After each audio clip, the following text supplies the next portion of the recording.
어제 부산을 찾은 이재명 더불어민주당 후보의 발언이 논란의 중심에 섰습니다. 산업은행 부산 이전은 불가능하다며 그 대신 해양수산부와 HMM을 이전시키겠다는 건데 국민의힘은 이 후보가 부산 시민을 우롱하고 있다며 저격했습니다. 네, 이준석 개혁신당 후보 역시 SNS를 통해 참전했는데 선거가 끝날 때까지 논쟁은 심화될 전망입니다. 이 소식은 이민재 기자가 전해드립니다. 이재명 더불어민주당 후보는 승부처 부산에서 작심 발언을 했습니다.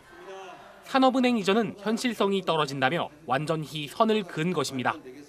대신 북극 항로 개척과 해양수산부 그리고 국내 최대 해운사 HMM의 부산 이전을 공약했습니다. 대한민국의 해양 국가화, 부산의 해양 수도화에 가장 중요한 일들이 있을 거기 때문이죠. 그래서 부산으로 유일하게 하나의 부처만 부산으로 올린다. 금융중심지 부산 펜은 버리고 해양수도 부산 만들기에 올인한 셈. 반면 김문수 국민의힘 후보는 부산 문현 국제금융단지에서 산업은행 이전을 반드시 관철하겠다고 밝혔습니다. 산업은행 이전 거는 더 논란이 필요 없는 이미 다 결정돼 있고 다 완성돼 있는데 왜 산업은행 이거 뭐 대단하다고 이거 가지고 안 해주는 이유가 뭐냐? 저는 이해가 잘 안 돼요. 산업은행 이전에 대한 입장이 정반대로 엇갈리고 있는 겁니다.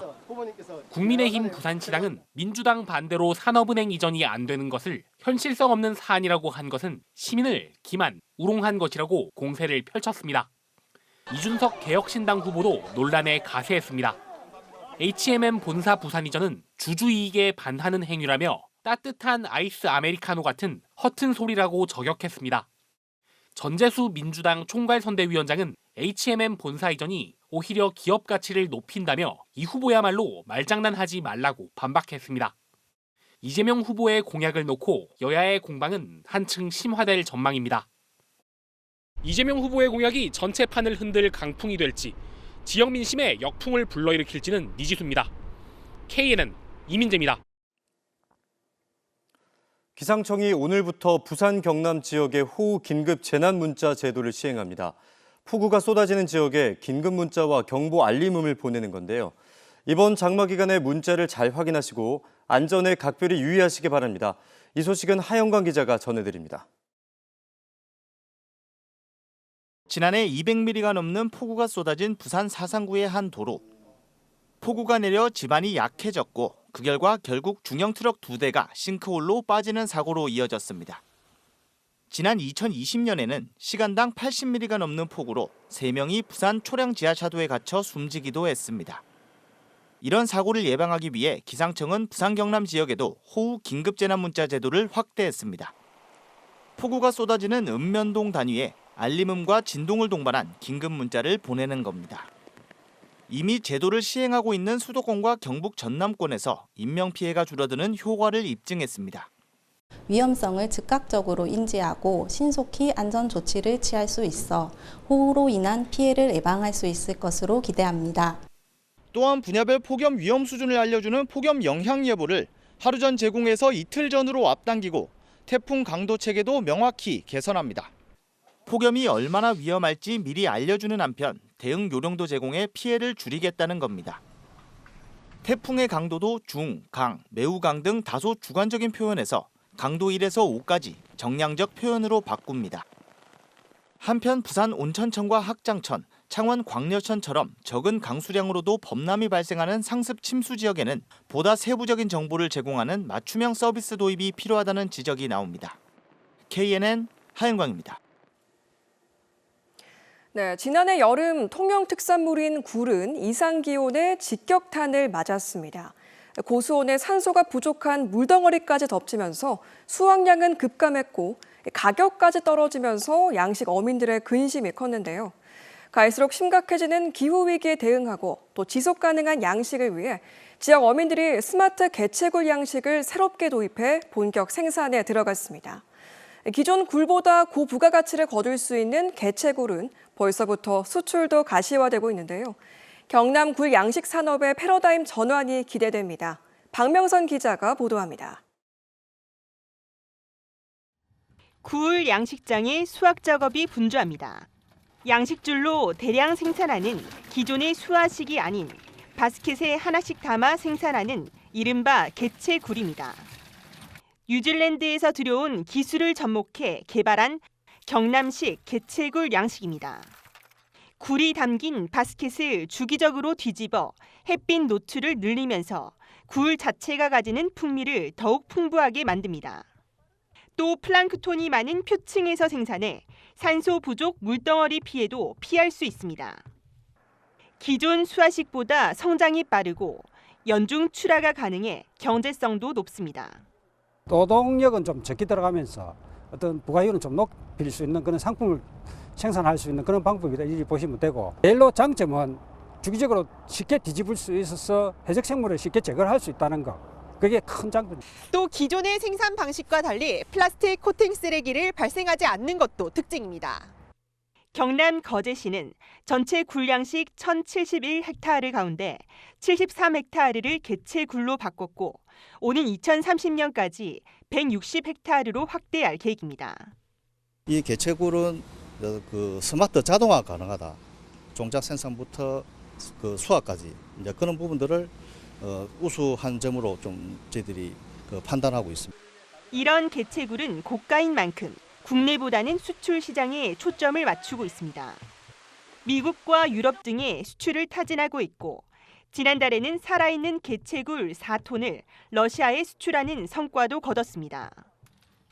양보다 질을 앞세우는 개체굴 양식의 도입으로 기후 위기에 직면한 경남 굴 양식 산업의 패러다임이 전환될지 주목됩니다. KNN 박명선입니다.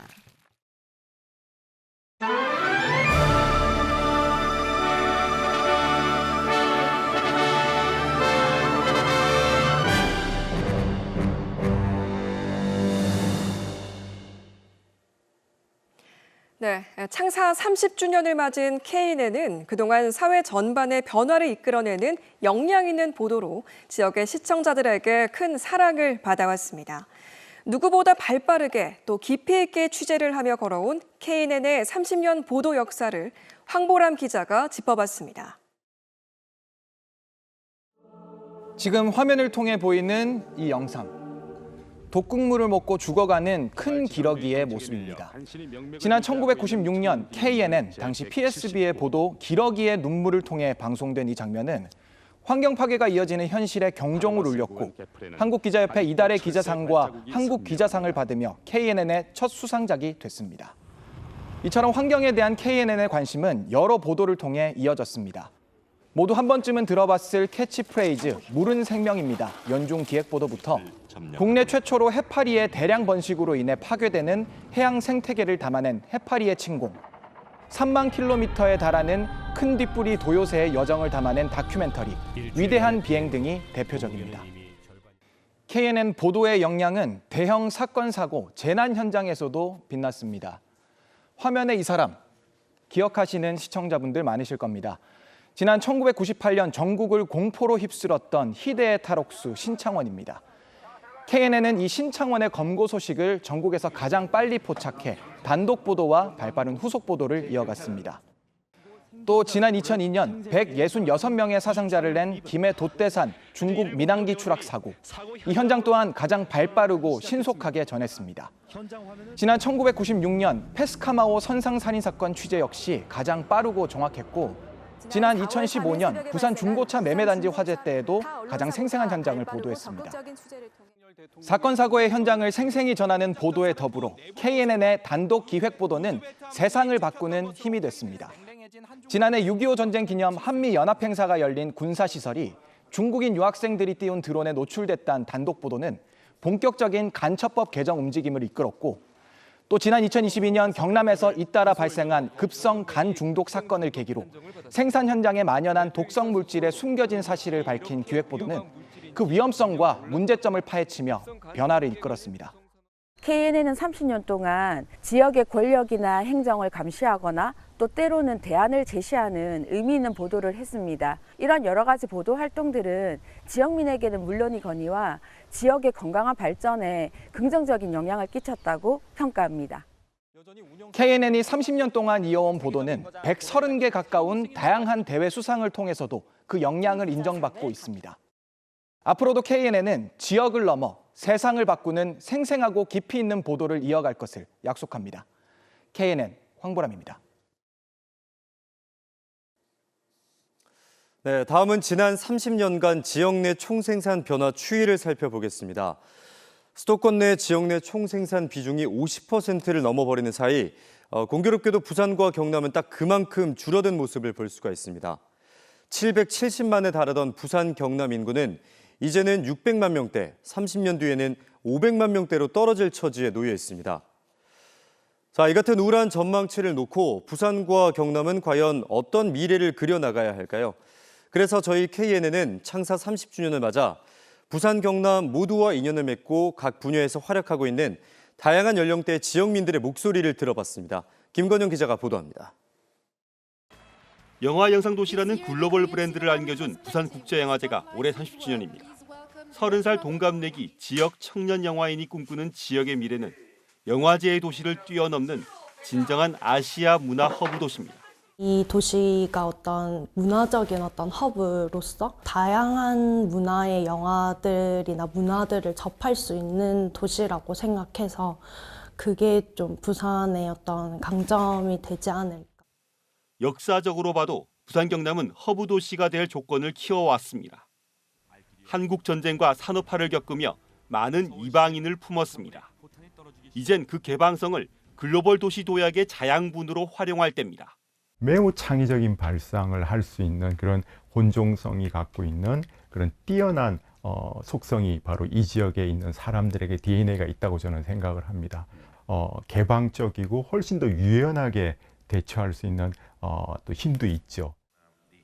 하지만 개방성은 충분 조건일 뿐 아직 남아있는 우리 안에 보이지 않는 벽과 편견을 마저 무너뜨려야 합니다.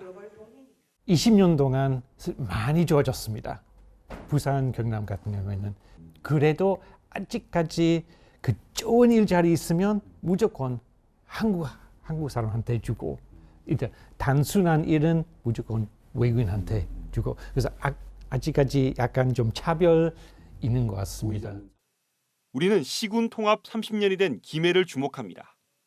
30년 새 2배로 늘어난 김해의 주민등록 인구는 2019년을 정점으로 감소세로 돌아섰습니다.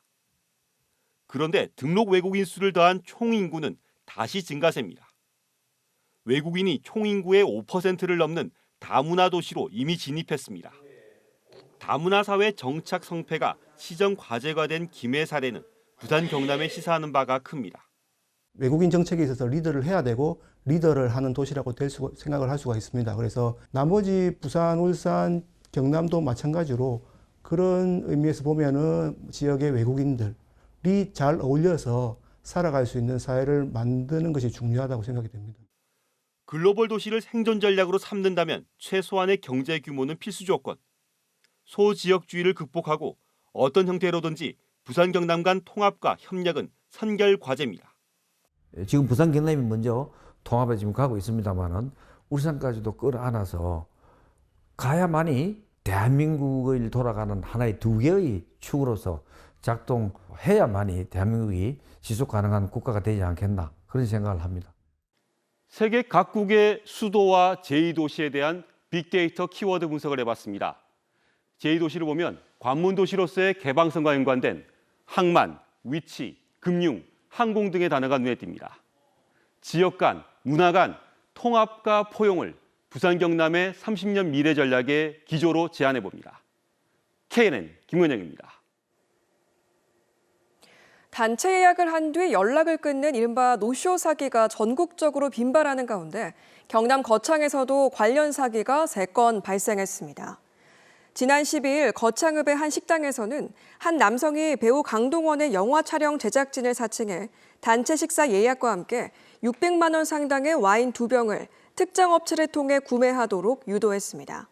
남성의 요구대로 600만 원을 결제한 이후 남성은 연락이 두절됐으며 경찰은 다른 피해들도 유사한 형태로 보고 수사를 벌이고 있습니다. 경남 김해시청 소속 서상진 실무관이 아시아 팔씨름 대회에서 한국인 최초로 2관왕을 차지했습니다.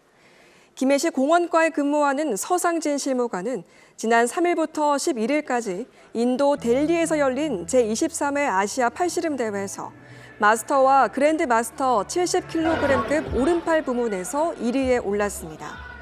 프로복싱 선수 출신인 서 실무관은 팔씨름 국가대표로 활동하고 있습니다. 자전거로 남해안 553.6km를 달리는 국제 도로사이클 대회인 트루드 경남 2025가 다음 달 4일부터 닷새 동안 열립니다. 경남도는 기자회견을 갖고 국제사이클 연맹이 공인한 투르드 경남 대회를 오는 6월 4일 통영에서 시작해 남해안의 관광자원을 전 세계에 알리겠다고 밝혔습니다. 이에 앞서 호주와 미국, 싱가포르와 말레이시아 합창단이 참가하는 제1회 경남국제합창제도 오는 29일부터 4일 동안 창원에서 개최하는 등 다양한 문화체육 행사를 이어갈 방침입니다. 임기택 전 유엔 산하 국제해사기구 사무총장이 이재명 민주당 대선 후보 지지를 선언했습니다. 임 전 사무총장은 이 후보가 해양수산부 부산 이전, HMM 부산 이전을 공약함으로써 부산을 명실상부한 해양수도로 육성하겠다는 비전을 제시했다며 부울경이 싱가포르와 네덜란드, 로테르담을 넘어서는 세계 해양산업의 중심지로 도약하길 기대한다고 밝혔습니다. 민주노동당 권영국 대선 후보가 부산을 찾아 지역 선대위 출범식을 열고 지지를 호소했습니다. 권 후보는 부산이 지난해 광역시 가운데에서는 처음으로 인구 소멸 위험 단계에 들어섰고 고용률도 17개 시도 가운데 최하위권이라며 민주노동당이 노동의 가치, 진보의 가치를 실현하겠다고 공약했습니다.